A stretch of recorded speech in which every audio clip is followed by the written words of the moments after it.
Le fait que Jésus a dit, laissez venir à moi les petits-enfants. Les enfants réagissent à l'évangile. Ne faites jamais l'erreur dans vos campagnes, dans vos programmes, de ne pas compter les enfants.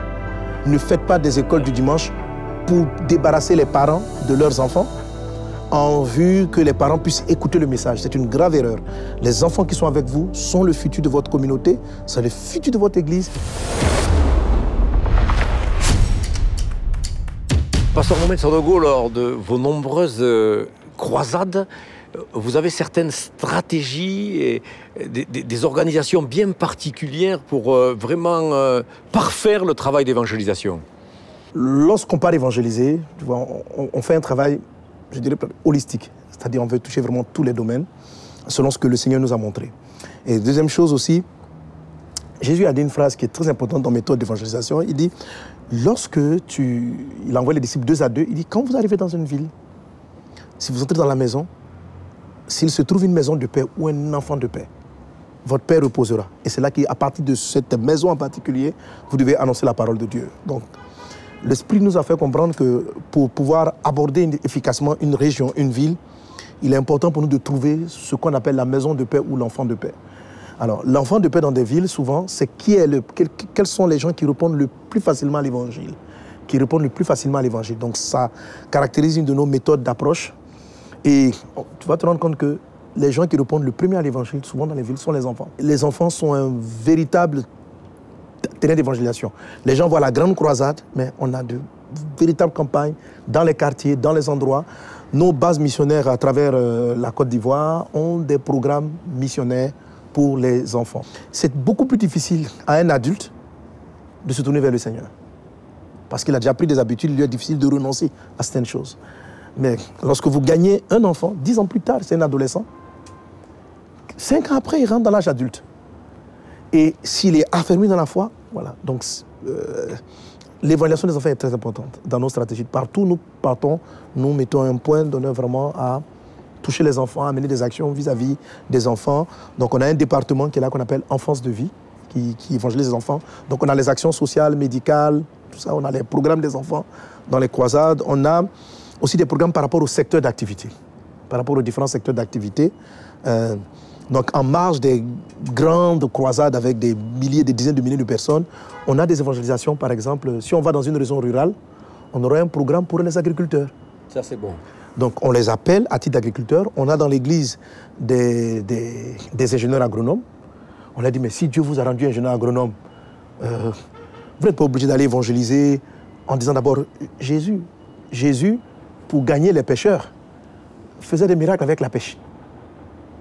Il rentre dans la barque, il fait une démonstration de la pêche miraculeuse, et puis il dit, le Christ le fait. Donc, amen. Donc on prend des ingénieurs... Apprendre à pêcher. Donc, nos ingénieurs agronomes, on en a des experts, vraiment, Dieu les a fait grâce, et on partage, on les invite, on partage avec eux sur l'agriculture, et en faisant l'importance de la valeur de Dieu, que l'agriculture a été créée par Dieu, Dieu est la base. On va prendre des modèles, comment des personnes en s'appuyant sur Dieu ont vu leur récolte changer. Donc on a une évangélisation pour le monde agricole.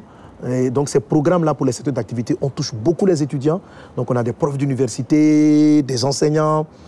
On a beaucoup de frères dans nos églises qui ont eu des prix d'excellence en Côte d'Ivoire en termes d'enseignants, en termes d'inventeurs, de créativité. Donc dès l'instant où au sein de la communauté Vase Honneur, on découvre des talents, on les exploite, on les exploite. Voilà, on leur dit, Dieu te donne d'être un modèle dans ce domaine-là pour que tu témoignes dans le domaine. Ce qui fait qu'en fait, comme Dieu disait, les disciples allaient impacter dans leur domaine. Donc on a ce programme qu'on appelle les SMALA. Pas que les capacités spirituelles ou surnaturelles, voilà, mais les capacités naturelles que Dieu a données, les diplômes, les capacités on gagne beaucoup d'agriculteurs. Formation. On gagne des agriculteurs, des pisciculteurs. On touche aussi les femmes, donc dans les secteurs d'activité des femmes. On a un programme d'évangélisation aussi pour les chefs de village, pour les autorités du village. Donc lorsqu'on arrive généralement, selon les apports... Tu es obligé d'aller voir le chef du village on va même préalable. Et puis on va les évangéliser, on va prier pour eux. Quelles sont les nouvelles? Quelles sont les nouvelles? On profite. On leur fait des dons, on les invite généralement aux travaux qui sont faits dans les hôpitaux. Généralement ça les touche. Au Togo, le fait qu'on vienne avec autant de matériel pour le pays, ça fait que les plus hautes autorités ont béni le programme, elles ont été vraiment d'accord. Elles ont vu les dons au Libéria. On a fait en termes de reconstruction d'hôpital, de dons laissés à la population, plusieurs centaines de milliers Mais je reviens aux enfants. d'euros. Je reviens aux enfants. Le témoignage des enfants, parce que les enfants, c'est un phénomène déclencheur de beaucoup de choses. Énormément, énormément. Le fait que Jésus ait dit, laissez venir à moi les petits-enfants. Les enfants réagissent à l'évangile. Ne faites jamais l'erreur dans vos campagnes, dans vos programmes, de ne pas compter les enfants. Écoutez. Même dans l'église. La foule, et même dans l'église, c'est une grave erreur. Ou les gens baptisés. C'est une grave erreur stratégique missionnaire. Ne faites pas des écoles du dimanche pour débarrasser les parents de leurs enfants en vue que les parents puissent écouter le message. C'est une grave erreur. Les enfants qui sont avec vous sont le futur de votre communauté, c'est le futur de votre église. Il faut en prendre soin, il faut les évangéliser sérieusement. Il faut que les moniteurs d'école du dimanche soient réellement des serviteurs de Dieu. Le travail pastoral commence là. Jésus a dit, laissez-les venir à moi. Les enfants sont souvent négligés, mais quand la foule avait faim, d'où est venue la solution? D'un enfant. D'un enfant, bien sûr. Est-ce que les parents qui étaient là... Je pense que la plupart ont dû cacher même leurs 5 pains. Mais l'enfant a sacrifié son pain. Et c'est à partir de son pain que toute la foule a été nourrie.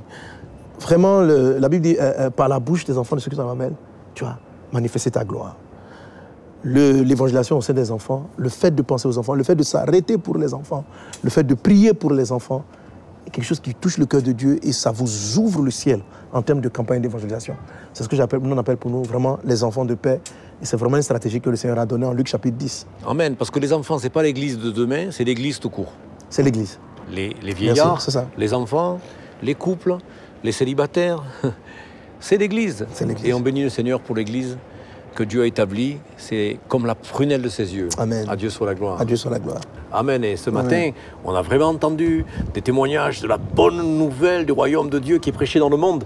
Présente-nous tes derniers ouvrages en quelques minutes. Si. Amen. Bon, là, voilà, comme tu le dis, on a juste là le dernier, parce qu'en fait, j'ai plusieurs formats d'ouvrages, j'ai plusieurs formats de livres. On a donc un des tout derniers en grand format, voilà, c'est celui-là, qu'on appelle Insatisfait. Dieu m'a fait la grâce aujourd'hui, près d'une trentaine d'ouvrages écrits. Voilà, près d'une trentaine d'ouvrages. Et puis aussi, je chante aussi, j'ai des albums. On t'a entendu hier soir chanter. Voilà, j'ai des albums. Mais je t'ai entendu aussi à l'église, plusieurs fois. Voilà. Et donc celui-là en particulier, il y a 3 autres livres qui sont sortis après. 2 autres livres qui sont sortis après, pour le moment. Il y en a d'autres qui arrivent. Alors donc celui-là, que je recommande particulièrement, Insatisfait. Insatisfait. Avec tout ce que tu as vécu, avec tout ce que tu as vu, et tout ce que vous avez pu faire, tu te rends compte que malgré tout, l'auditoire qui est en face de toi est un auditoire d'hommes et de femmes insatisfaite. L'insatisfaction est ce qui est traduit dans la parole de Dieu par la soif, où toute la création, en Romains chapitre 8, toute la création soupire et attend avec un ardent désir. Donc ce soupir-là qui caractérise la création. Les hommes sont constamment à la recherche d'autre chose. Dès qu'ils obtiennent, ils sentent que ça ne les comble pas. Donc il y a dans le cœur de l'homme un vide que les hommes cherchent à combler par l'argent, par des positions sociales, par le mariage, par l'enfant. Donc celle qui se marie a soif d'avoir un enfant, celle qui a l'enfant a soif que son foyer soit stable, etc. Et d'autres, malheureusement encore, vont chercher cette satisfaction-là dans la drogue, dans la débauche, dans la dépravation. Les passions, les loisirs. Pour combler ce vide-là. Et ce vide-là est dans le cœur de tous les hommes. Tous les hommes ont ce vide. Et ce livre explique que ce vide-là, il a une forme. Pour reprendre un peu une des expressions de Blaise Pascal. Voilà, ce vide a une forme. En fait, c'est la forme d'un type de relation avec Dieu que l'homme a perdu. Quand l'homme était dans le jardin d'Éden, la relation qu'il avait avec Dieu n'était pas une relation de créateur à créature seulement. Parce que toutes les autres espèces animales étaient ses créatures. C'était même pas une relation de père et de fils, c'était un peu au-delà. Et Dieu avait avec l'homme une relation type maritale. Ils étaient fusionnels. La Bible dit que Adam et Ève étaient nus et n'en avaient point honte. Lorsqu'ils ont mangé le fruit interdit, la chose qu'ils ont fait, c'est de cacher leur intimité. Tu vois ça, Jacques? Eh oui. Si un jour tu arrives et que ton conjoint te cache son intimité, tu vas dire, il y a un problème. On cache l'intimité à tout le monde, même à nos enfants, mais pas à notre conjoint. Et même l'intimité est même appréciée par rapport au conjoint. Adam et Ève avaient ce type de relation avec Dieu. Et la Bible dit que lorsqu'ils ont mangé, donc ils ont coupé cette intimité. L'homme a perdu cette relation et c'est ce que tu recherches, c'est ce que nous cherchons, c'est ce que ce livre présente. Jésus vient nous dire ceci, que Christ est venu pour faire de l'Église son épouse. son épouse. Il y a un type de relation. Si tu es chrétien, tu vas demeurer insatisfait en étant seulement fils de Dieu. 1 Jean 3,2 dit, nous sommes maintenant enfants de Dieu, techno, et nous allons devenir quelque chose d'autre. Cette dimension-là, c'est celle que Jésus vient chercher, c'est-à-dire l'épouse de Christ.